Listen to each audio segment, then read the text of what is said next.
அரசியல்வாதிகளாக எங்களுக்கு நிகழ்வு உங்களுக்கு சொல்லி மாற முடியாது. நீங்க டைம் பார்த்தேன் ஒரு சின்ன நிகழ்வு சொல்றேன். முதல் கோரிக்கையா என்ன வச்சோம்னா நெல் குவிட்டாருக்கு 3500 ரூபாய் கொடுங்கன்னு சொன்னோம்.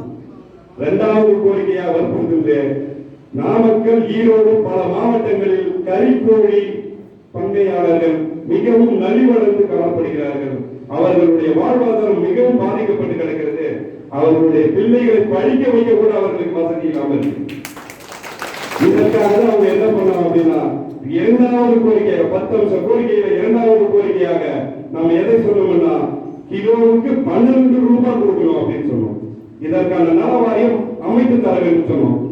ஏழை எளிய மக்கள் நாங்கள் பேண்ட் போட மாட்டோம், சட்டை போட மாட்டோம், வெறும் கோவணம் கட்டிக்கிட்டு உழைப்பாங்க தானே, இவன் கோழி பண்ணையில தானே இருப்பான், கோழி சாணியோட தானே இருப்பான் நீங்க நினைச்சீங்கன்னா அது முட்டாள்தனம். தெருவில் வந்து போராடுவோம், போராடி எங்களால வெற்றி பெற முடியும் அப்படின்னு நாங்க சொல்லியிருக்கோம்.